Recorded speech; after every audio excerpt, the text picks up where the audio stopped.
ಯಾಕೆ ಜೀವ ಸಮಾನ ಇದು ಜ್ಞಾನ ಪ್ರತಿಫಲ.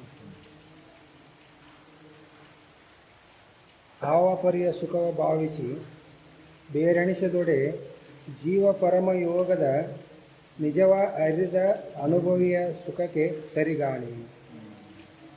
ಕವಿ ಜನರ ಉಪಮೆಗೆ ಹವಣಿಸಬಾರದ ನವಲಾವಣ್ಯದ ಜೌವಣೆಯ ತವಕದ ರತಿಗೆ ಅನುಕೂಲ ಸುಸಾಧನ ನಿವಹ ದಶವ ಸುಖ ಮೊದಲಾದ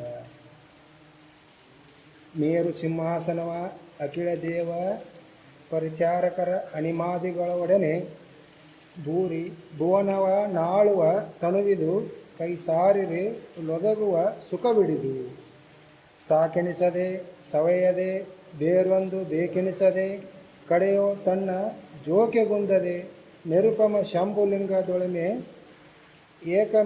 ಏಕಮೆನಿಪ ಸುಖವೊಂದಿಲ್ಲದೆ ಆವ ಪರಿಯ ಸುಖವ ಭಾವಿಸಿ ಬೇರೆಣಿಸದೊಡೆ ಜೀವ ಪರಮಯೋಗದ ನಿಜವ ಅರಿದ ಅನುಭವಿಯ ಸುಖಕ್ಕೆ ಸರಿಗಾಣಿ.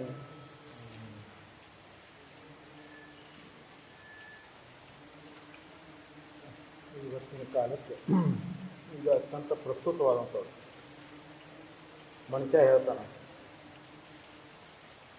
ಏನಾಯ್ತು ಬಿಡ್ರಿ, ಊಟ ಜಗತ್ತಿನ ಸುಖ ತಿಂದು ಉಂಡು ಸುಖ ಪಡಬೇಕು, ಊಟ ಸುಖ ಪಡಬೇಕು, ನೋಡಿ ಸುಖ ಪಡಬೇಕು, ಇದ್ರೊಳಗೆ ಸುಖ ಆಯ್ತಲ್ಲ ಜಗತ್ತಿನೊಳಗೆ ಅಂತೇನು ವಾದಿಸ್ತಾರಲ್ಲ ಅವರಿಗೆ ಪದ್ಯ ಭಾವಿಸ್ಕೊಂಡು ಕೂತಾನೆ ಜಗತ್ತಿನೊಳಗೆ. ಅಲ್ಲಿ ಸುಖ ಆಯ್ತು ಇಲ್ಲಿ ಸುಖ ಆಯ್ತು ಅಂತ ಮನುಷ್ಯ ಯಾರ್ಯಾರಿಗೆ ಅದ್ರೊಳಗೆ ವಾಸನೆ ದೂರ ಆಗಿರ್ತದಲ್ಲ ಅದ್ರೊಳಗೆ ಸುಖ ಆಯ್ತು ಅನ್ನೋ ಅನಿಸ್ತಿರ್ಬೇಕು. ಒಬ್ಬ ಅವ್ನ ಸಿರಿ ಸಂಪತ್ತಿನೊಳಗೆ ಸುಖ ಅನಿಸ್ತೈತಿ, ಒಬ್ಬ ಅವಂಗೆ ದೊಡ್ಡ ಪದವಿ ಅಧಿಕಾರ ಇರಬೇಕು, ಅವಾಗ ಅದು ಸುಖ ಅನಿಸ್ತೈತಿ. ಮತ್ತೊಂದರಾಗ ಹೆಂಗೆ ಈ ಜಗತ್ತಿನ ವಿಷಯಾದಿಗಳ ಜ್ಞಾನ ಸಿಗತ್ತೆ ಹೆಂಗೆ ಅದ್ರಾಗಿರ್ಬೇಕನ್ನೋ ಇದ್ರಾಗಿರ್ಬೇಕನ್ನೋ ಪ್ರಯತ್ನ ಮಾಡ್ತಾನೆ ಮನುಷ್ಯ. ಅದಕ್ಕೆ ನಿಮ್ಮ ಭಾವ ಎಂತೆಂಥ ವಿಶಾಲ ಅಕ್ಕಂತ ಹೋಗ್ತೈತಿ ಜಗತ್ತಿನೊಳಗೆ, ಅಷ್ಟು ಆಸೆ ಬೆಳೆಸಿದ್ರೆ ಹೆಚ್ಚಿಗೆ ಅಕ್ಕಂತನ ಹೋಗ್ತಾವೆ. ಅದರ ಅನುಕೂಲಕ್ಕಾಗಿ ಪ್ರಯತ್ನ ನಡೀತಾನೆ ಇರ್ತಾವೆ. ಸಾಮಾನ್ಯಗ ಅಲ್ಪಮತಿಗೆ ಶಾಲೆ ಕಲಿನವಲ್ಲ ಅಂತ ಹೇಳ್ತಾರೆ, ಏನಪ್ಪ ಬಾಳೆ ಬದುಕು ಹೊಲ ಮೈ ಉಣ್ಣಾಕ ಉಡಾಕ ಇದ್ದಿರ್ತಾರೆ, ಮತ್ತು ಹೆಚ್ಚಿಂದ ಎದಕ್ಕೆ ಇರ್ತಪ್ಪ ನನಗೆ ಅವನ ಆಸೆ ಅಷ್ಟಕ್ಕೆ ಸೀಮಿತ. ಅದರೊಳಗೆ ಸುಖ ಆಯ್ತು ಅಂದ್ಕೊಂಡಿರ್ತಾನೆ. ಅವನಟ್ಟು ಕಲಿತಾವಾಗ ಓದಿದವಾಗ ಒಂದು ಚಲೋ ದೊಡ್ಡ ನೌಕರಿ, ದೊಡ್ಡ ಪಗಾರ, ದೊಡ್ಡ ಮನೆ, ದೊಡ್ಡ ಕಾರು, ದೊಡ್ಡ ಬಂಗ್ಲೆ, ಮತ್ತು ಅಧಿಕಾರದಾಗಿದ್ದವಾಗ MLA ಆಗಬೇಕು, ಮುಖ್ಯಮಂತ್ರಿ ಆಗಬೇಕು, ಪ್ರಧಾನಮಂತ್ರಿ ಆಗಬೇಕು. ಆಸೆಗಳು ಮುಗಿದಿಲ್ಲ. ಆದ್ರೆ ಅವ್ರು ಹೇಳ್ತಾರೆ, ಜಗತ್ತಿನಾಗ ಯಾವುದ್ಯಾವ್ದರ ಭಾವದಿಂದ ಯಾವುದಾದ್ರ ರೂಪದಿಂದ ಭಾವಿಸ್ಕೊಂತ ಕುಂದ್ರೆ ನೀನು ಜೀವ ಪರಮರ ಐಕ್ಯ ಆದಂಥ ಪರಬ್ರಹ್ಮ ಸ್ವರೂಪನಾದಂಥ ಜ್ಞಾನಿ ಏನು ಅನುಭವಿಸ್ತಾನಲ್ಲ ಆ ಸುಖಕ್ಕೆ ಯಾವ ಸಮ ಅಲ್ಲ ಅಂತ ಹೇಳ್ತಾರೆ. ಅದಕ್ಕೆ ಅವರು ಮುಂದೆ ಒಂದೆರಡು ಪಲ್ಲವಿ ಒಳಗೆ ಏನು ಹೇಳ್ತಾರೆ, ಇದ್ರೊಳಗೆ ಏನೇನು ಭೋಗದೊಳಗೆ ನೋಡಬೇಕಂತ ಅಲ್ಲ, ಜಗತ್ತಿನೊಳಗೆ ಭೋಗದೊಳಗೆ ಭಿನ್ನ ಬಗೆ ಅದಾವೆ. ವಿಷಯಾದಿಗಳ ಸುಖಗಳ ಪಂಚ ವಿಷಯಗಳಿಗಾಗಿ ಪಂಚೇಂದ್ರಿಯಗಳು ಅದರ ಸುಖ. ಶಬ್ದ ಸ್ಪರ್ಶ ರೂಪ ರಸ ಗಂಧ, ಕಣ್ಣಿಂದ ನೋಡಬೇಕು, ಕಿವಿಯಿಂದ ಕೇಳಬೇಕು. ಒಬ್ಬೊಬ್ಬರಿಗೆ ಒಂದೊಂದು ನಾದದೊಳಗೆ ಒಂದೊಂದು ವಿಷಯದೊಳಗೆ ಏಕಾಕಾರ ಆಗಿಬಿಡ್ತಾನೆ ಮನುಷ್ಯ. ಮತ್ತು ಮನುಷ್ಯ ಅಥವಾ ಪ್ರಾಣಿ 5 ಇಂದ್ರಿಯಗಳ ಮೂಲಕ 5 ವಿಷಯಗಳನ್ನು ನೋಡ್ಬೇಕಂತ. ಆದರೂ ಕೆಲವೊಂದು ಸಂಸ್ಕಾರ ಬಲದಿಂದ ಏನಾಗಿರ್ತೈತಿ, ವಾಸನ ಒಂದೊಂದರೊಳಗೆ ಜೋರಾಗಿರ್ತೈತಿ. ಗಾಯನ ಬೆಣ್ಣತ್ತಿನ ಜೀವ ಪರ್ಯಂತ ಗಾಯನ ನಾವು ಆ ತಾಳ ಹೆಂಗೈತಿ ನೋಡು, ಈ ರಾಗ ಹೆಂಗೈತಿ ನೋಡು, ಉಚ್ಚಿದಾಗ ಹಾಡಿದ್ರೆ ಹೆಂಗೈತಿ, ನೀಚದಾಗ ಹಾಡಿದ್ರೆ ಹೆಂಗೈತಿ, ಬರೇ ಇದೆ. ಅವಂಗ ಏನಪ್ಪ, ಅವಂಗ ಗಾರಣ ದೇವರು, ಗಾರಣ ಸುಖ ಅಂದ್ರೆ ಅದರೊಳಗೆ ಮುಳುಗಿಬಿಡ್ತಾನೆ. ಅಂದ್ರೆ ಶಬ್ದ ಸ್ಪರ್ಶ ರೂಪ ರಸ ಗಂಧ ಇತ್ಯಾದಿಗಳ 5 ಇದ್ರೂ ಸದ್ಯಕ್ಕೆ ಜನ್ಮಾಂತರ ಸಂಸ್ಕಾರ ಬಲದಿಂದ ಒಂದೊಂದು ವಾಸನದಲ್ಲಿ ಒಂದೊಂದು ಜೀವಿ ಪ್ರಬಲಾಗಿರ್ತಾನೆ. ಮನುಷ್ಯನೊಳಗೆ ಹಂಗೆ ಮನುಷ್ಯ ಜೀವಿ ಇದ್ರೂ ಸದ್ಯಕ್ಕೆ ಒಬ್ಬ ವಿಷಯಾದಿಗಳ ಸಿರಿ ಸಂಪತ್ತಿನಿಂದ ಹಚ್ಚಿನವ್ರು ಬರೀ ಅದನ್ನು ಗಳಿಸ್ಬೇಕಂದ್ರೆ ಇರ್ತಾನೆ. ಪದವಿ ಪಟ್ಟ ಆಚರಣೆ ಜೀವನ ಪರ್ಯಂತ ಅದಕ್ಕೆ ಕಳೀತಾನೆ. ಅದಕ್ಕೆ ನೀ ಎದ್ರೊಳಗರ ಕಳಿ, ನೀ ಎದ್ರೊಳಗರ ಇಡ, ಯಾವುದರ ವಿಷಯದೊಳಗೆ ಮುಳುಗಿರ ನೀ, ಯಾವ ವಿಷಯನ್ನು ಪಡೆದು ಯಾವ ವಿಷಯನ ಭೋಗಿಸಿದ್ರೂ ಸದ್ಯಕ್ಕ ಅದು ಸುಖಾಣ ಅಲ್ಲ ಅಂತಾರೆ. ಅಜ್ಞಾನದಿಂದ ನಿನಗೆ ಸುಖ ಸಿಕ್ಕೈತೆ ಅಂದ್ರು ಆ ವಿಷಯಗಳಿಂದ ಸುಖ ಸಿಕ್ಕಿದ್ದಲ್ಲ ಅಲ್ಲ, ಅದು ನೀ ಭಾವಿಸ್ಕೊಂಡು ಕುಂತೆ ಅಷ್ಟೇ. ಗಾಣದೊಳಗೆ ಎಂಥ ಆನಂದ ಐತ್ರಿಪ್ಪ ಅಂತ ಏನು ನೋಡಬೇಕ್ರಿಪ್ಪ ಅದು. ಗಾಣದೊಳಗೆ ಒಂದು ಗಾಯನ ಹಾಡ್ಕೊಂತ ಕೂತ್ರೆ ಜಗತ್ತು ಮರೆತು ಬಿಡ್ತಾನ್ರಿ, ದೇವ ಜಗತ್ತು ಮರೆತು ಬಿಡ್ತಾನೆ ಅಂದ್ರೆ ಅದ್ರ ಅರ್ಥ ಏನಪ್ಪ ಅಂದ್ರೆ ಗಾಯನದಿಂದ ಜಗತ್ತು ಮರ್ತಿಲ್ಲ, ಅಲ್ಲಿ ಗಾಯನದ ಮೇಲಿನ ವ್ಯಾಮೋಹದಿಂದ ಜಗತ್ತು ಮರ್ತಾನೆ. ಅದು ಒಂದು ವಿಷಯನ. ಆದ್ರೆ ಅಲ್ಲಿ ಭೋಗ ಎಲ್ಲಿದ್ದ ನಡೆದತಿ? ಕಿವಿಲಿದ್ದ ನಡೆದತಿ, ಕರ್ಮೇಂದ್ರಿಯ. ಈ 5 ಇಂದ್ರಿಯಗಳಲ್ಲಿ ಒಂದು ಇಂದ್ರಿಯ ಉಪಯೋಗ ಆಗುತ್ತೆ ಅಷ್ಟೇ. ಉಳಿಸಿದ 4 ಇಂದ್ರಿಯಗಳು ಅಷ್ಟೇ. ಗಾನ ಕೇಳುವಾಗ ಕಣ್ಣು ಮುಚ್ಚಿರ್ತಾನೆ, ಜಗತ್ತಿನ ಪರಿವಿರುವುದಿಲ್ಲ, ಚರ್ಮದ ಸ್ಪರ್ಶ ಜ್ಞಾನ ಇಲ್ಲ. ಗಾಣ, ಆ ಗಾಣದಲ್ಲೇ ಏಕಾಕಾರ ಭಾವ. ರೂಪ ನೋಡೋ ರೂಪದಲ್ಲಿ ಏಕಾಕಾರ ಭಾವ. ಏನು ನೋಡ್ಬೇಕು, ಎಷ್ಟು ಚಂದ ಐತೆ ಅದು, ಬಿಟ್ಟು ಬರೋಂಗ ಆಗೋಲ್ರಿ. ಅಂದ್ರೆ ಅರ್ಥಾತ್ ಏನಪ್ಪ ಅಂದ್ರೆ ಶಬ್ದ ಸ್ಪರ್ಶ ರೂಪ ರಸಗಂಧ ವಿಷಯಾದಿಗಳು ಏನು 5 ಇದಾವಲ್ಲ, 5 ವಿಷಯಗಳಲ್ಲಿ ಮನಸ್ಸು ಒಂದು ವಿಷಯದಲ್ಲಿ ಏಕಾಕಾರ ಆದಾಗ ಮನಸ್ಸಿನ ಚಂಚಲ ವೃತ್ತಿ ಆ ಕ್ಷಣದೊಳಗೆ ನಿವೃತ್ತ ಆಗಿರ್ತದೆ. ಗೊತ್ತಿಲ್ಲದಂಗೆ ಇವನು ಮನಸ್ಸು ಅನ್ನೋದು ಸ್ತಬ್ಧ ಆಯ್ತಲ್ಲ. ಯಾವಾಗ ಮನಸ್ಸು ಸ್ತಬ್ಧ ಐತಿ, ಆನಂದನ ಐತಿ. ಮನಸ್ಸು ಸ್ತಬ್ಧಾಗಿ ಆನಂದ ಪಟ್ಟವನ ಇಷ್ಟು ಖುಷಿ ಪಡಬೇಕು, ಇಷ್ಟೊಂದು ಇಂಥ ಇದ್ರ ಬಗ್ಗೆ ಹೆಮ್ಮೆ ಪಟ್ಟು ಹೇಳುವಾಗ ಮನಸ್ಸನ್ನೋದೇ ಇಲ್ಲದಂಗೆ ಅದ ಅವಂಗೆ. ಯಾವ ಇಂದ್ರಿಯಗಳ ಭೋಗನೂ ಬೇಕಾಗಿಲ್ಲ ಅವಂಗೆ, ಎಲ್ಲಿದ್ರು ಆರಾಮ. ಅದಕ್ಕೆ ಅವ್ರು ಹೇಳ್ತಾರೆ, ನೀ ಜಗತ್ತಿನ ಇಂದ್ರಿಯಗಳ ಭೋಗ ಅದಾವ ಅಂತೆಲ್ಲ, ಈ ಒಂದಿನ ಬ್ಯಾಸರಕ್ಕವು. ಕಿವಿ ಕೇಳೋ ಮಟ್ಟ ಗಾಯನ, ಕಿವಿ ಬಂದಾತ ಎಲ್ಲಿ ಗಾಯನ, ಕಣ್ಣು ಕಾಣೋ ಮಟ್ಟ ಹೊರಗಿನ ನೋಟ. ಕಣ್ಣು ಕಾಣಲಾಗೂ ಆರಾಮಿರ್ಬೇಕು, ಕಿವಿ ಕೇಳಲಾಗೂ ಆರಾಮಿರ್ಬೇಕು. ಎಂಥ ವಿಚಿತ್ರ ಇದು. ಅಂದ್ರೆ ನಿಜವನ್ನ ಅರಿತ ಯೋಗಿ ಏನು ಮಾಡಿರ್ತಾನ, ಈ ಎಲ್ಲ ವಿಷಯಗಳು ಏನದಾವಲ್ಲ ಕ್ಷಣ ಮಾತ್ರ ತೃಪ್ತಿ ಕೊಟ್ಟಂಗೆ ಅನಿಸ್ತಾವ, ಮತ್ತೊಂದು ವಿಷಯದ ಬಯಕೆ ಮತ್ತೆ ಮನಸ್ಸು ಚಂಚಲಕ್ಕೆ. ರಾಗ ಹಾಡೋವಂಗೆ ರಾಗದಲ್ಲಿ ಏಕಾಕಾರ ಆದವಂಗೆ ಒಂದು ಸ್ವಲ್ಪ ತಾಳ ಕತ್ತಿದ ಕೂಡ ಮನಸ್ಸು ಲೋಲ ಆಯ್ತು. ರಾಗ ಜೋಡಿ ತಾಳ ಕತ್ತಲಿದು ಅಂದ್ರೆ ಅರ್ಥಾತ್ ಏನಪ್ಪ ಅಂದ್ರೆ ವಿಷಯಾದಿಗಳಲ್ಲಿ ವಿಷಮ ಇರೋದೇ ಇದು. ಯಾವಾಗಲೂ ಸುಖವನ್ನು ಕೊಡ್ಬೇಕಂತ ಏನು ತಿಳ್ಕೊಂಡು ಕೂತಾನೆ, ಅವು ಎಲ್ಲ ಸುಖ ಕೊಡುವು ಬ್ಯಾಸರಕ್ಕಾವು, ಕಡೆಗೆ ನಿದ್ರೆಗೆ ಹೋಗ್ಬೇಕು. ನಾವು ಗಾಯನ ಆಡೋದು ಎಷ್ಟು ತಾಸು ಆಡ್ತಾನ್ರಿಪ್ಪ? 2 ತಾಸು 3 ತಾಸು 4 ತಾಸು. ಆಮೇಲೆ ಬ್ಯಾಸರಕತಿ ಮತ್ತೆ ಎಲ್ಲಿ ಹೋಗ್ತಾನ? ನಿದ್ರೆ ಹೋಗ್ತಾನೆ. ನೀರು ಹಿಡಿತಾವ ನಿಮಗೆಲ್ಲಿ ಹನಿ ಹಿಡಿಯಾಕತ್ತೆ ಬರ್ಬೇಕು. ಮಳೆ ಅದಕ್ಕೆ ಗಾನ ಈ ವಿಷಯಾದಿಗಳ ಬೆನ್ನತ್ತಿ ಹೋಗತಕ್ಕಂಥ ಮನಸ್ಸಿಗೆ ಅವರು ವಿವೇಕದಿಂದ ಹೇಳ್ಕೊತ ಬರ್ತಾರೆ. ಯಾರಲ್ಲಿ ವಿವೇಕ ಜಾಗರಾಗಿ ವೈರಾಗಿ ಹೋಗ್ತಿರ್ತೈತಿ, ಯಾರು ಮನಸ್ಸನ್ನ ಇಲ್ದಂಗೆ ಆಗಿರ್ತೈತಿ, ಯಾರು ಜೀವಭಾವವನ್ನು ತೆಗೆದು ಹಾಕಿ ಆತ್ಮಭಾವದಲ್ಲಿ ಪರಮಾತ್ಮ ಭಾವದಲ್ಲಿ ನೆಲೆ ನಿಂತಿರ್ತಾರ ಅಂತ ಹೇಗಿಯೂ ಮುಂದೆ ಇವು ಯಾವ ಅಲ್ಲ ನೋಡಪ್ಪ. ಆ ಸುಖದ ಮುಂದೆ ಇವು ಯಾವ ಸುಖ ಅನ್ನೋದು ಅಲ್ಲ, ಅಲ್ಲಿ ಇವು ಸುಖದ ಮರಿಸಿಕೆ ಇವು. ಅದಕ್ಕೆ ಜಗತ್ತಿನೊಳಗೆ ಏನು ಹೊರಗಿನ ಬಾಹ್ಯ ಆಚರಣೆಗಳಿಂದ ಏನು ಸುಖ ಪಡಬೇಕಂತ ಹೊಂಟಾನಲ್ಲ ಮನುಷ್ಯ, ಯಾವ ಸುಖ ಅನ್ನೋದಲ್ಲ ಅಲ್ಲ. ಅವು ಸುಖ ಅನಿಸಿದ್ರು ಸದ್ಯಕ್ಕೆ ಅದು ಒಳಗಿನ ನಿನ್ನ ಅಂತರಂಗದ ನಿನ್ನ ನಿಜ ಸ್ವರೂಪದ ಆನಂದನ ಅದು. ಅಲ್ಲಿಗೆ ಮನಸ್ಸು ನಯ ಆಗೈತಿ, ಯಾವ ಆಕಾಂಕ್ಷೆಗಳು ನೆನಪಿಲ್ಲ, ದೇಹಭಾವ ಅಡಗೈತಿ. ಯಾವುದರ ಒಂದು ವಿಷಯದ ಸುಖ ನಿನಗೆ ಅನುಭವಕ್ಕೆ ಬರಬೇಕಾದ್ರೂ ಅನುಭವಿಸ್ತೇನೆ ಅನ್ನೋ ಭಾವ ಇರಬಾರ್ದು. ಶಬ್ದ ಸ್ಪರ್ಶ ರೂಪ ರಸಗಂಧ ವಿಷಯಾದಿಗಳಲ್ಲಿ ಏನದಾವಲ್ಲ ಆ ಭಾವ ಬಂದ್ರೆ ಹೋಗ್ಬಿಡ್ತದೆ ಸುಖ. ನೋಟ ಸುಂದರವಾಗಿ ಕಾಣಿಸ್ತೈತಿ, ಆ ಭಾವ ಪರಿಕಾಚನಲ್ಲಿ ಸುಖ ಇಲ್ಲ. ಉಣ್ಣು ಊಟ ಮುಷ್ಟಾನ ಭೋಜನ ಉಣ್ಣಾಕತ್ತಾನ ಸುಖ ಅನಿಸ್ತಿರ್ತೈತಿ. ಅದರೊಳಗೆ ತಲ್ಲೀನಾಗಿರ್ತಾನೆ, ಆ ಭಾವದೊಳಗೆ ಏಕಾಕಾರ ಇರ್ತಾನೆ. ಎಂಥ ಸುಖ ಆಯ್ತಲ್ಲಪ್ಪ ಇದ್ರಾಗ ಅನ್ನೋ ಭಾವದೊಳಗೆ ಅದರ ಏಕಾಕಾರ ಆಗಿರ್ತಾನೆ. ಅಕಸ್ಮಾತ್ ಭಾವ ಬದಲಾವಣೆ ಆತಂದ್ರೆ ಸುಖ ಹೋಯ್ತು, ಫಲಟ ಆಯ್ತು. ಮುಷ್ಟಾನ ಭೋಜನೇ ಇರ್ತದೆ, ಅದ ಭೋಜನೇ ಇರ್ತೈತಿ, ಅದ ಇಂದ್ರಿಯನೇ ಇರ್ತೈತಿ. ಭೋಗ ಬ್ಯಾಸ ಆಕೈತಿ, ಭೋಗ ಸುಖ ಅನ್ಸುದಿಲ್ಲ. ಮುಷ್ಟಾನ ಭೋಜನ ಊಟ ಮಾಡ್ತಿರ್ತಿ, ಯಾರ ಸತ್ತಾರ ವ್ಯಕ್ತಿ ಅಂತ ನೀನು ಅತ್ಯಂತ ಪ್ರೀತಿ ಇಲ್ಲ ಅವ್ರು ಸತ್ತಾರ ಅಂತ ಕೂತಿದೆ ಅಂತಂದ್ರೆ ಅದ ಭೋಜನನ, ಅದ ಇಂದ್ರಿಯನ ಭೋಜನ ಬ್ಯಾಡ ಅನಿಸ್ತು, ವಿಷ ಅನಿಸ್ತು, ಸಾಕ. ಅದಕ್ಕೆ ಇದು ಎಲ್ಲ ಭಾವಕ್ಕನುಗುಣವಾಗಿ ಭೋಗದೊಳಗೆ ಏಕಾಕಾರ ಆದಾಗ ಭಾವ ನಿನ್ನ ಅದರಲ್ಲಿ ಲಯ ಆಗಿತ್ತಂದ್ರೆ ಅನುಭವ ಆಗ್ತದೆ. ಈ ಭೋಗಗಳ ಮೇಳ ಇರೋದು ಅದಕ್ಕೆ ಕಡೆ ಪದ್ಯದಾಗ ಹೇಳ್ತಾರೆ ಅವರು. ಈಗ ಜಗತ್ತಿನ ಎಲ್ಲ ಭೋಗಗಳು ಹೆಂಗದಾವಪ್ಪ, ಜಗತ್ತಿನ ಎಲ್ಲ ಭೋಗಗಳು ಹೆಂಗದಾವ ಅಂದ್ರೆ ಸಾಕೆನಿಸದೆ ಈ ಜಗತ್ತಿನ ಭೋಗದ ಹೇಳಾಗ್ತಾನೆ.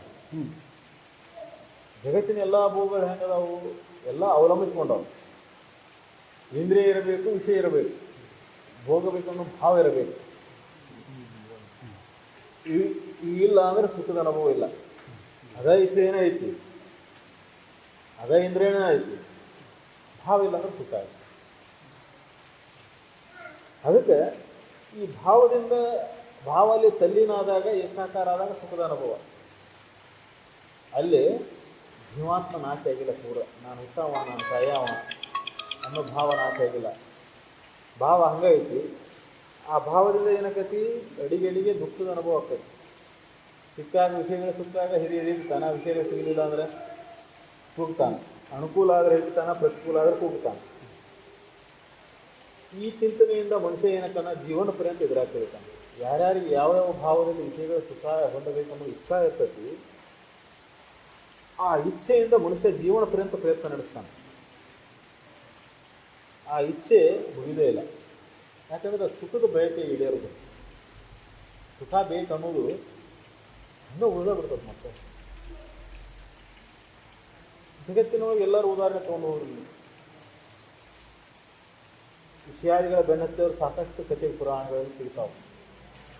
ಬೇಕು ಬೇಕು ಬೇಕು ಬೇಕಂತ ಜಗತ್ತಿಗೆ ಇರಬೇಕಂತ ಹೋದ, ವಿಷಯಗಳ ಸಂಗ್ರಹ ಮಾಡ್ಕೊಂಡು ಜಗತ್ತಿನ ಸಿರಿ ಸಂಪತ್ತು ತನ್ನಂತರ ಇರಬೇಕಂತ ಹೋದವರು ಅದಾವು. ಜಗತ್ತಿನ ಎಲ್ಲ ಅನಿವಾದಿ ಸ್ಥಿತಿಗಳು ನನ್ನ ವಶನ ಇರಬೇಕಂತ ತಪಸ್ಸಿ ಕುಂತಾರ ಕಥೆಗಳೂ ಅದಾವು. ಇವೆಲ್ಲ ಕೇಡನ ಬಯಸ್ತಾವೆ ಕಡೆ.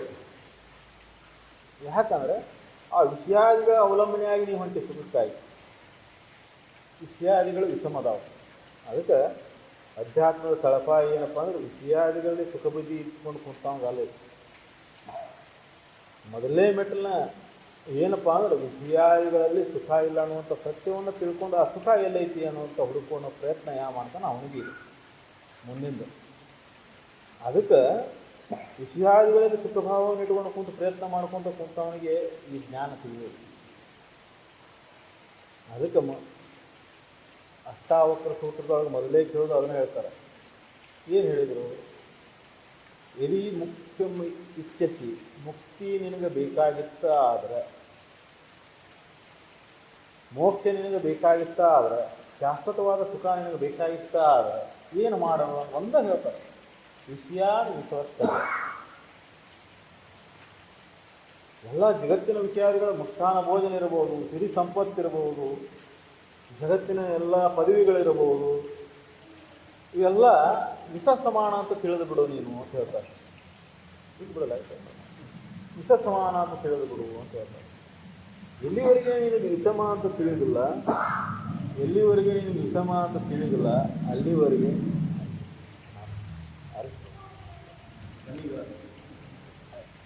ಎಲ್ಲಿವರೆಗೆ ಅದನ್ನು ವಿಷಮ ಅಂತ ತಿಳಿದಿಲ್ಲ ಅಲ್ಲಿವರೆಗೆ ಅದರಲ್ಲಿ ಹುಡುಕಬೇಕನ್ನೋ ಭಾವ ಅರುವುದೇ ಇಲ್ಲ. ಶ್ರೀಮಂತಿಕೆ ಯಾವಾಗ ಬೇಕಂತಂದ್ರೆ ಇದರೊಳಗೆ ಏನಿಲ್ಲಪ್ಪ ಅಂತ ತಿಳಿದಾಗ, ಮುಷ್ಟಾನ ಭೋಜನ ಅಥವಾ ವಿಷಯಾದಿಗಳ ಮೇಲಿನ ವಾಸನೆ ಯಾವಾಗ ಇಡಬೇಕಂದ್ರೆ ಇದರೊಳಗೆ ಏನಿಲ್ಲ ಅಂತ ಅನುಭವದಲ್ಲಿ ನಿಂತಾಗ ವಿವೇಕದಿಂದ ನೋಡಿದಾಗ ಅದಕ್ಕೆ ಅದ್ರ ಹೇಳ್ತಾರಲ್ಲ ಅವರು ದೋಷದರ್ಶನ. ದೋಷದರ್ಶನ ಯಾವಾಗ ಹೇಳ್ರಿ? ದೋಷದರ್ಶನ ವಿಷಯಾದಿಗಳಲ್ಲಿ ದೋಷದರ್ಶನ ಯಾವಾಗ ಮಾಡ್ಕೊಂಡು ಆಗ್ತೈತಿ? ಜನ್ಮ ಜನ್ಮಾಂತರ ಸಂಸ್ಕಾರ ಬಲದಿಂದ ನಿನಗೆ ವಿಷಯಾದಿಗಳಲ್ಲಿ ಮೋಹ ಅಡಗಿದ್ರೆ ಒಳ್ಳೆಯದು. ವಿಷಯಾದಿಗಳಲ್ಲಿ ಮೋಹನ ನಿನಗೆ ತುಂಬಿದ್ದಾಗ, ವಿಷಯಗಳ ಭೋಗದೊಳಗಿದ್ದಾಗ ವೈರಾಗ್ಯ ಭಾವದಿಂದ, ವಿವೇಕದಿಂದ ಅದನ್ನು ನೋಡೋಕೆ ಪ್ರಯತ್ನ ಮಾಡಿ. ನಿತ್ಯ ಜೀವನದಲ್ಲಿ ಭೋಗ ನಡೀತಾನೆ ಇರ್ತದೆ. ಮನಸ್ಸೊಂದು ವಿಷಯಕ್ಕಾಗಿ ಅಪಯ ಮಾಡ್ತಿರ್ತೈತಿ, ಅದಕ್ಕಾಗಿ ಬಯಸ್ತಿರ್ತೈತಿ. ಅದನ್ನು ಭೋಗದ ಎಡೆಯೊಳಗೆ ನಿಂತ್ಕೋಬೇಕು. ಭೋಗದ ಎಡೆಯೊಳಗೆ ನೀವು ಇಟ್ಟಿರ್ತೀಯಲ್ಲ, ಅವಾಗ ವಿಚಾರ ಮಾಡಿ ನೋಡಿ. ಈ ಭೋಗದ ಪ್ರಯತ್ನ ಎಷ್ಟು ನಡೆದತ್ತಲ್ಲ, ಇದರೊಳಗೆ ಸುಖ ಎಲ್ಲೈತಿ? ಇಷ್ಟೊಂದು ಬಯಸ್ದಲ್ಲಿ ಇದು ಮನಸ್ಸು, ಸುಖಾನವ್ರಿಗೆ ಎಲ್ಲಿ ಸಿಕ್ತಿ ನನಗೆ ಇದರೊಳಗೆ? ಅದಕ್ಕೆ ಯಾರು ವಿಶೇಷವಾಗಿ ಪ್ರಯತ್ನ ಮಾಡ್ಕೊಂತ ಬಂದು ವಿವೇಕದಿಂದ ನೋಡಕ್ಕೆ ಶುರು ಮಾಡ್ತಾರೆ, ಅವಾಗ ದೋಷಿ ದರ್ಶನ ಆಕತಿ. ದೋಷಿ ದರ್ಶನ ಯಾಕೆ ಆಗಿಲ್ಲ ನಮಗೆ ಅಂತಂದ್ರೆ ಶ್ರವಣ ಸರಿಯಾಗಿಲ್ಲ, ಮನನ ಸರಿಯಾಗಿ ನಡೆದಿಲ್ಲ, ವಿವೇಕ ಜಾಗರ ಆಗಿಲ್ಲ. ವಿವೇಕದಿಂದ ವಿಷಯ ಭೋಗದೊಳಗೆ ನಿಂತೊಳಗೆ ವಿವೇಕದಿಂದ ವಿಷಯಾದಿಗಳ ಭೋಗವನ್ನು ವಿಶ್ಲೇಷಣೆ ಮಾಡಿ ನೋಡಿಲ್ಲ. ಅದಕ್ಕೆ ಅನುಭವ ಅಂದ್ರೆ ಏನಪ್ಪ? ವಿವೇಕ ಜಾಗರಾಗಿರಬೇಕು, ವಿಷಯಗಳ ಭೋಗದ ಒಳ್ಳೆ ನೆಲೆಯೊಳಗೆ ನಿಂತಿರಬೇಕು, ಅವಾಗ ಅದನ್ನು ವಿಚಾರ ಮಾಡಿ ನೋಡುವಂಥದ್ದು. ಅಲ್ಲಿ ನೀನು ವಿವೇಕ ಎಷ್ಟು ಜಾಗರಾಗೈತಿ ಅದರ ಆಧಾರ ಮೇಲೆ ನೀನು ಸತ್ಯದ ಅನುಭವ ಅಷ್ಟು ಲಗಾನ. ನಿನ್ನಲ್ಲಿ ವಿವೇಕ ಜಾಗರಾಗಿರಲಿಲ್ಲ ಅಂದರೆ ವಿಷಯಗಳು ವಿಷಮ ಅನಿಸುವುದಿಲ್ಲ. ವಿಷಯಗಳ ಗುರು ಹೇಳ್ತಾನೆ, ವಿಷಯಗಳ ವಿಷಮದ ಉಪಾಯವು, ಇವನು ಬಿಟ್ಟು ಬಿಡೋದು, ಇವನು ತೆಗೆದು ಹಾಕಿ ಬಿಡೋದು ಅಂತ ಗುರು ಹೇಳ್ತಾನೆ. ಗುರು ಹೇಳಿದ್ರು ಸದ್ಯಕ್ಕೆ ನಮಗೆ ವಿಷಮ ಅನಿಸುವುದಿಲ್ಲ. ನಮಗಿನ್ನೊಂದು ಸ್ವಲ್ಪ ಅನುಕೂಲ ಆಗಿದ್ರೆ ಚಲೋ ಆಗ್ತಿರ್ತಾರೆ ಅನಿಸ್ತದೆ. ನಮಗೆ ಸ್ವಲ್ಪ ಮಳೆ ಇನ್ನೊಂದು 15 ದಿನ ಮೊದಲು ಬಂದಿದ್ದು ಚಲೋ ಇರ್ತದೆ.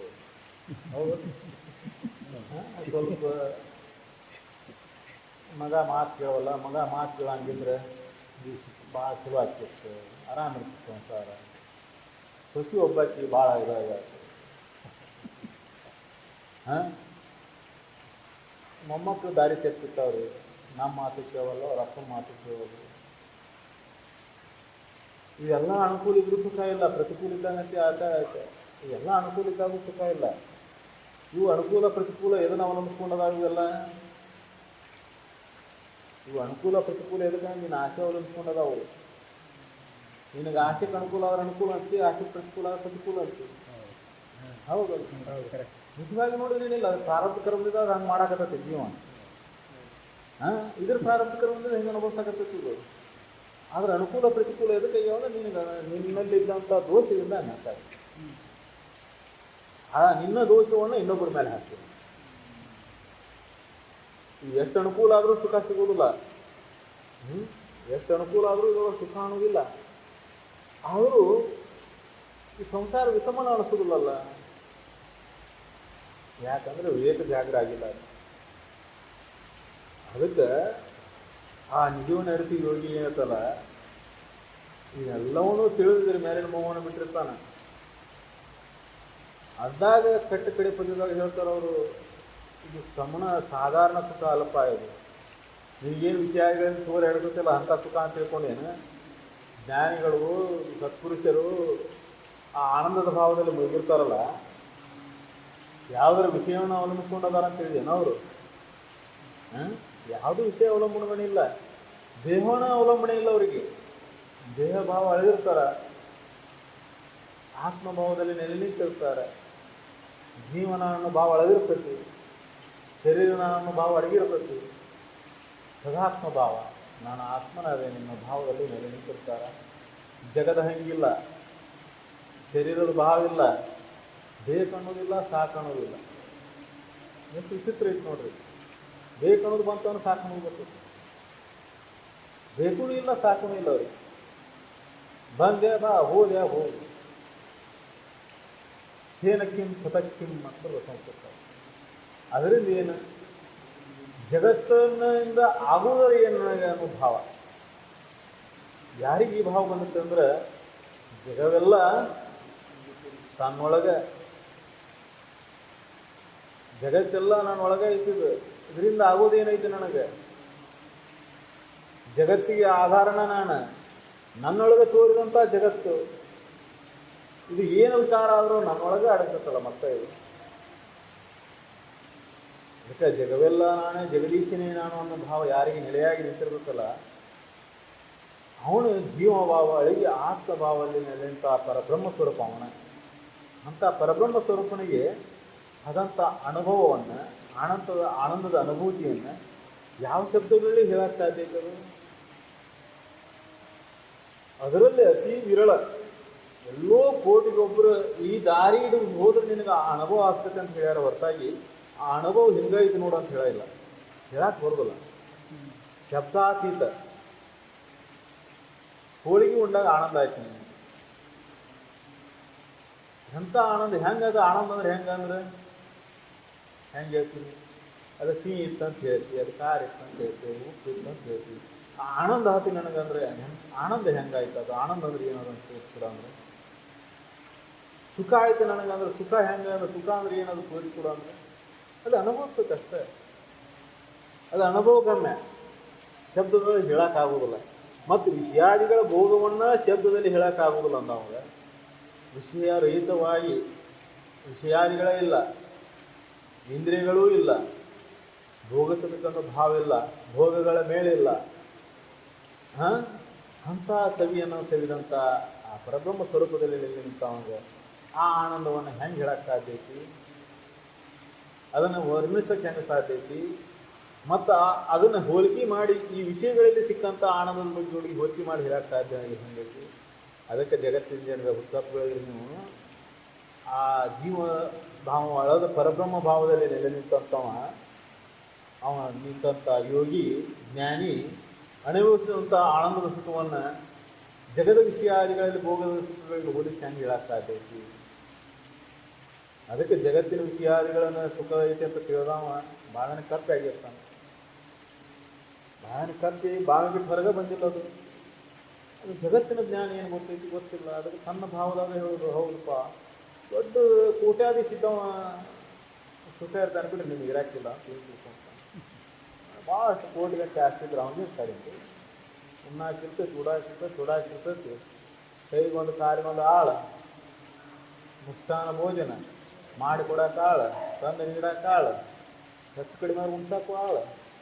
ಮತ್ತೇನು ಕೈಂದ್ರಿ ಅವನ ಕೇಳಿ ನೋಡು ಸುಖ ಆಯ್ತೇನೆ. ಸುಖ ಅನ್ನೋದಿದ್ರೆ ನಾನು ಅನುಭವಿಸ್ಕೊಂಡಿಲ್ಲ. ಯಾರ ಅಂತಃಕರಣ ಶಾಂತ ಇರ್ತೈತಿ ಅವ್ರಿಗೆ ಮಾತ್ರ ಸುಖ. ಯಾರ ಅಂತಃಕರಣ ಗಡಿಬಿಡಿಯಲ್ಲಿ ಮುಳುಗಿರ್ತೈತಿ, ಹಪಾಪಿಯಲ್ಲಿ ಮುಳುಗಿರ್ತೈತಿ, ದ್ವಂದ್ವದಲ್ಲಿ ಒಂದಾಗಿರ್ತೈತಿ, ಅಲ್ಲಿ ಶಾಂತಿ ಅನ್ನೋದಿಲ್ಲ. ಎಲ್ಲಿ ಶಾಂತಿ ಇಲ್ಲ ಅಲ್ಲಿ ಸುಖ ಇಲ್ಲ. ಅದಕ್ಕೆ ಶಾಂತಿ ಅನ್ನೋದು ಎಲ್ಲೈತಿಪ್ಪ ಅಂದ್ರೆ ನಮ್ಮ ಅರ್ಥಾನುಸಂಧಾನ ಬೇರೆ ಆಗ್ತೈತಿ. ಶಾಂತಿ ಅಂದ್ರೆ ಶಬ್ದ ಇರಬಾರ್ದು,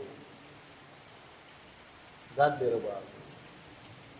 ಹೊರಗಿನ ಗದ್ದು ಇರುವುದೇ ಇದೆ, ಜಗತ್ತಿನ ಗದ್ದಿಂದ ಕೂಡಿದ್ದೇ ಇದೆ. ಹೌದು ಅನ್ನೋನು ಇರ್ತಾನೆ, ಅಲ್ಲ ಅನ್ನೋನು ಇರ್ತಾನೆ, ಹೊಗಳವನು ಇರ್ತಾನೆ, ತೆಗಳವನು ಇರ್ತಾನೆ.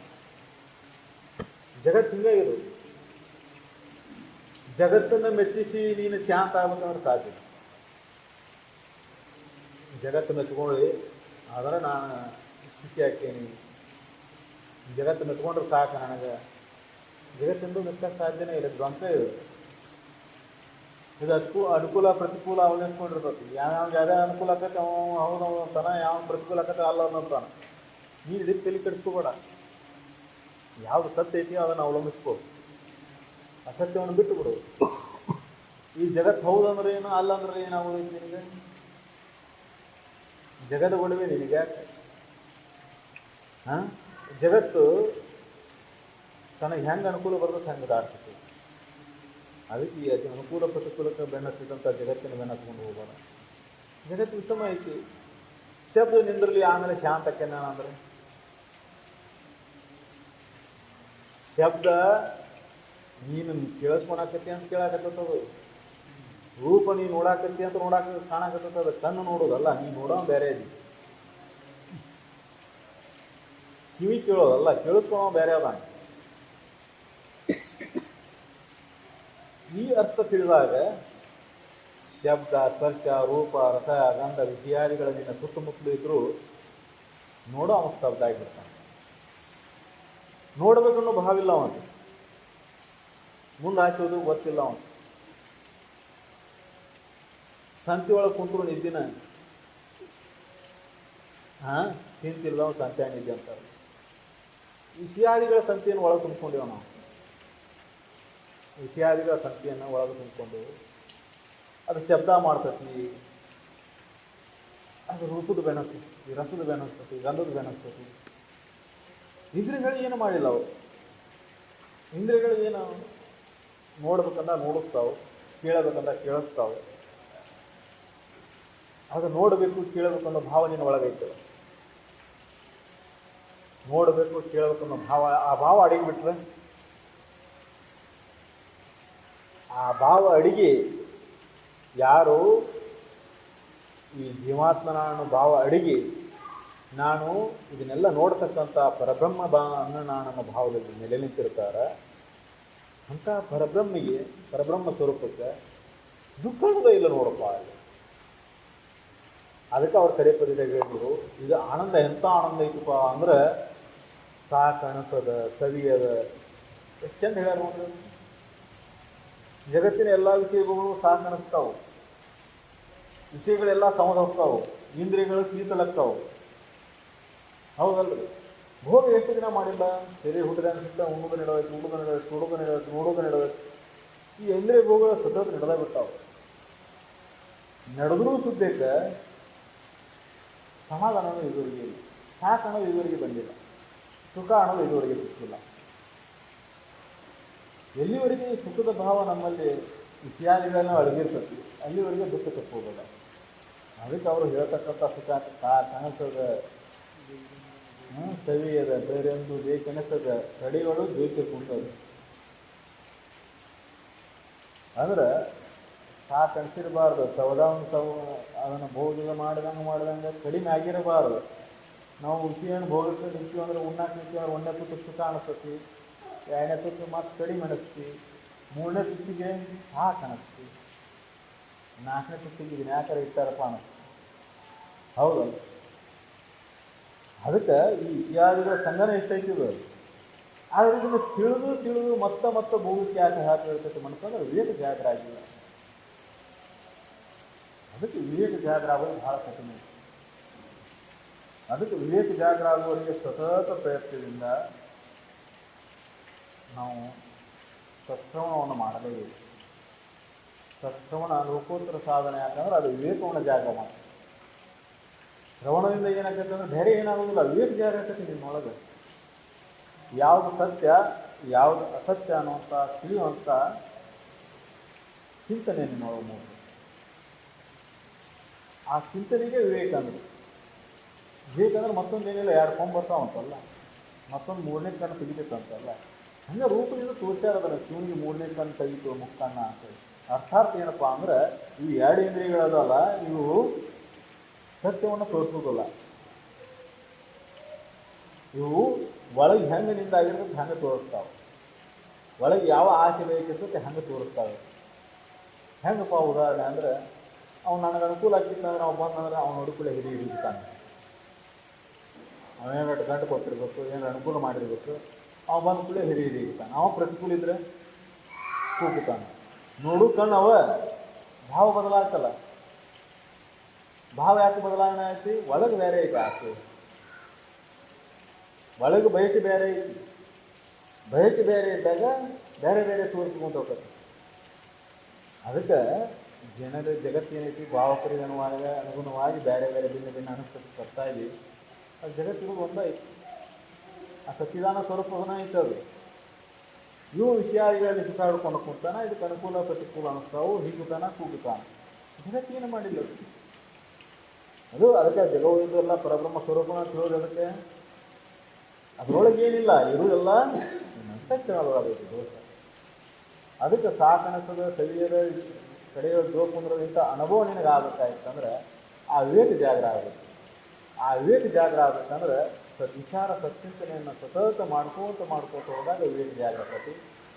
ಅವಾಗ ವಿಷಯಾದಿಗಳು ಸಹ ಕನಸಕ್ಕೆ ತೋರಿಸ್ತಾವೆ. ಏನೈತಿ ಈ ಬಾಳೆದಾಡಿ ಸಂಸಾರದೊಳಗೆ ಏನೈತಿ? ಈ ಸಂಸಾರ ಉತ್ತಮ ಸಂಸಾರ ಇದು ಕನಸೆಂದರೆ ಅಂತ ಹೇಳ್ಯಾರ. ಕರೆ ಅವರು ಆ ಕನಸಂತ ತಿಳಿಬೇಕಲ್ಲ, ಇದನ್ನು ತಿಳಿಯುವಂಥ ವಿಚಾರ ಯಾವಾಗ ಬರ್ತಂದ್ರೆ ವಿವೇಕ ಜಾರ ಆದ್ಮೇಲೆ. ಅದಕ್ಕೆ ವಿವೇಕ ಜಾಗರ ಆದಮೇಲೆ ವೈರಾಗ್ಯ. ವೈರಾಗ್ಯದಲ್ಲಿ ಮಟ್ಟ ಬರುವುದಿಲ್ಲ. ತೋರಿಸ್ಬೋದು ನಾವು ಎಲ್ಲ ವಿಷಯ ಬಿಡ್ರಿ ಅಂತೇಳಿ, ಆದ್ರೆ ಒಳಗಿಂದ ಬಿಡೋದು ಭಾಳ ಕಠಿಣ ಐತಿ. ಒಳಗಿಂದ ಬಿಡಬೇಕಂದ್ರೆ ಒಳಗೆ ವಿವೇಕ ಜಾಗರ ಆಗಿರಬೇಕು. ಅವಾಗ ತೋರಿಸೋ ಅವಶ್ಯಕತೆ ಉಳಿದಿಲ್ಲ. ಜಗತ್ತಿಗೆ ತೋರಿಸಿದ್ರೆ ಏನು ಮಾಡೋದು? ಜಗದ ಹಂಗೆ ಇರೋದಿಲ್ಲ ನಮಗೆ. ಒಂದು ನೀವು ವಿವೇಕ ಜಾಗಾಗಿ ವೈರಾಗಿ ಹುಟ್ಟು ಬಿಡ್ತಾನೆ ಜಗದರೊಳಗೆ. ಜಗತ್ತಿಗೆ ತೋರಿಸ್ಬೇಕನ್ನೋ ಭಾವ ಇಲ್ಲ, ಜಗದ ಹಂಗಿಲ್ಲ. ಆವಾಗ ಆನಂದನ ಆನಂದ. ಅದಕ್ಕೆ ಈ ವಿಚಾರವನ್ನು ನಾವು ಸತತ ಪ್ರಯತ್ನ ಮಾಡ್ಕೊಂಡು ಹೋಗ್ಬೇಕು. ಬಿಟ್ಟು ಬಿಡದ ಪ್ರಯತ್ನ ಮಾಡಬೇಕು. ಒಂದು ದಿನ ಮಾಡಿಬಿಟ್ರೆ ಆಗೋದಿಲ್ಲ. ಜಗತ್ತಿನೊಳಗೆ ಎಲ್ಲ ವಿಚಾರಿಗಳ ಭೋಗದ ಎದುರೊಳಗೆ ನಿಂತಾಗ, ಜಗತ್ತಿನೊಳಗೆ ಕಷ್ಟ ಕಾರ್ಪಣ್ಯಗಳ ಬಂದಾಗ ಜೀವನದೊಳಗೆ ಬರ್ತಾವೆಲ್ಲ. ಪರೀಕ್ಷೆ ಸಮಯ ಅಂತ ತಿಳ್ಕೊಬೇಕಲ್ಲ. ನನ್ನ ಪರೀಕ್ಷೆಗೆ ಬಂದೈತೆ ಇದು. ಒಬ್ಬ ಕಾಟ ಕೊಡ್ತಿರ್ತಾನೆ, ಒಬ್ಬ ತೊಂದರೆ ಕೊಡ್ತಿರ್ತಾನೆ, ಒಬ್ಬ ಬೈತಿರ್ತಾನೆ, ಒಬ್ಬ ಹೊಗಳ್ತಿರ್ತಾನೆ. ಇದು ನನ್ನ ಪರೀಕ್ಷೆಗೆ ಬಂದೈತೆ ನೋಡ ಪರಬ್ರಹ್ಮ ಸ್ವರೂಪ. ಅದಕ್ಕೆ ಈ ಸಾಮಾನ್ಯವಾಗಿ ಈ ತತ್ವದ ಚಿಂತನೆ ತಿಳಿದಿಲ್ಲ ಅನ್ನೋದಕ್ಕೆ ಏನು ಹೇಳಿದ್ರು, ಈ ತತ್ವವನ್ನು ಸರಿಯಾಗಿ ಸರಳ ತಿಳ್ಕೊಳ್ಳೋದು ಹೆಂಗಪ್ಪ ಅಂದ್ರೆ, ಎಲ್ಲ ಜೀವಗಳಲ್ಲಿ ಪರಮಾತ್ಮನ ಅದಾನ, ಎಲ್ಲ ಜೀವಗಳಲ್ಲಿ ಪರಮಾತ್ಮನ ಕಾಣ.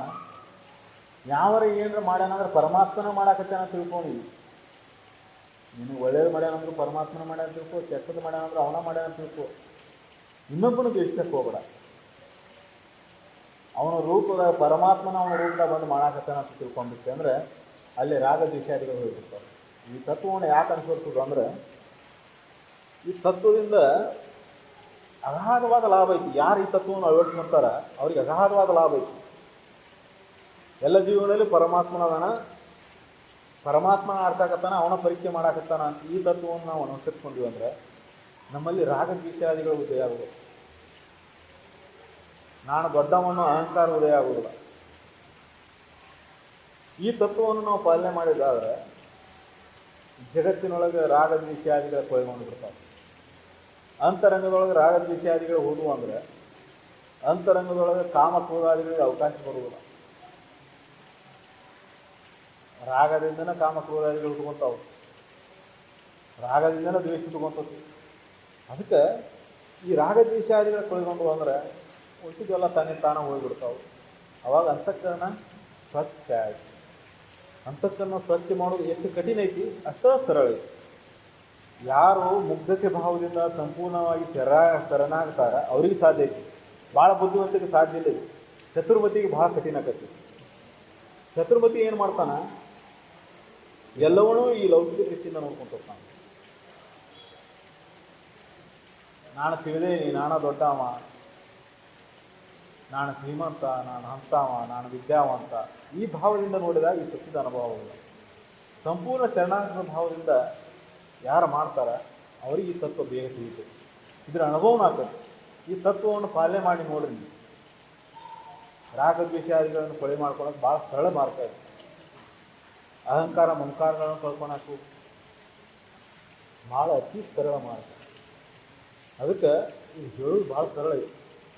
ಇದನ್ನು ಆಚರಣೆ ಭಾಳ ಕಠಿಣ ಐತಿ. ಯಾಕಂದ್ರೆ ಜನ್ಮ ಜನ್ಮಾಂತರದಿಂದ ನಾನು ನನ್ನಂತ ಹಿಡ್ಕೊಂಡು ಬಂದಂಥ ಈ ಸಂಸ್ಕಾರವನ್ನು ಬಿಟ್ಟು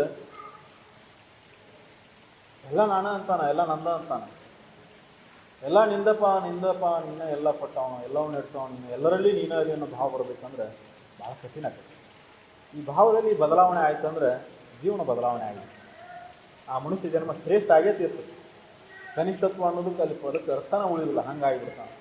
ಅದಕ್ಕೆ ಈ ಮನುಷ್ಯ ಜನ್ಮ ಶ್ರೇಷ್ಠ ಆಗಬೇಕಾಯ್ತು ಅಂದರೆ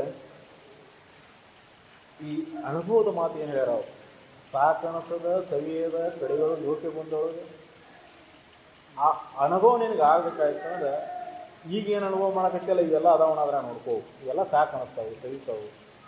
ಈ ತತ್ವವನ್ನು ಹಿಡ್ಕೊಂಡು ಇದ್ರ ಮೇಲೆ ವೈರಾಗ್ಯ ಭಾವನ ತಾಳು. ಅವಾಗ ನೀನು ನಿಜವಾದ ಮೋಕ್ಷಕ್ಕೆ ಹಚ್ಚಿ ಆ ಮೋಕ್ಷತ್ವದಿಂದ ದುಃಖ ಅಳಿತೈತಿ, ಶಾಶ್ವತ ಸುಖಾನೆ ಇಲ್ಲ. ಆವಾಗ ಶಾಂತತೆ.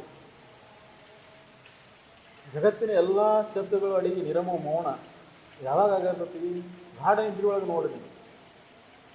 ಮಗ್ಗಲಕ್ಕೆ ಕುಂತ್ಕೊಂಡು ಮಾತಾಡಿರ್ತಾವೆ, ಎಲ್ಲ ಗದ್ದಲ ನಡೆದಿರ್ತೈತಿ, ಎಲ್ಲ ಇದಾಗ್ತದೆ. ಆಮೇಲೆ ಗಾಢ ನಿದ್ರೆ ಜಾರಿದೆ ಅಂದ್ರೆ ಜಗತ್ತಿನ ಪರವೇ ಇಲ್ಲ. ಹೌದಾ, ಹಿಂಗಾಯ್ತಾ ಕೇಳ್ತಾನೆ ಮುಂಜಾನೆ.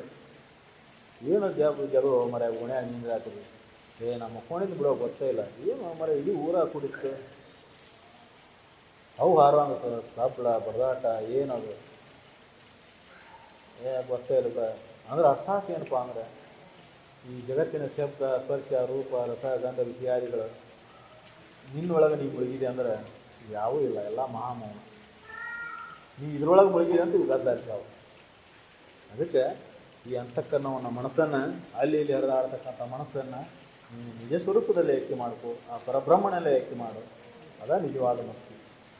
ಅಂಥ ಮುಕ್ತಿ ಭಾವವನ್ನು ನಾವು ಅನುಭವಿಸ್ಬೇಕಾಗಿತ್ತಂದ್ರೆ, ಅವ್ರು ಹೇಳಿದಂಥ ಸುಖವನ್ನು ನಾವು ಸವಿಬೇಕಾಗಿತ್ತಂದ್ರೆ ನಾವು ಸತತ ಈ ಚಿಂತನೆಯಲ್ಲಿ ಮುಗಿದ ಸಾಧ್ಯ.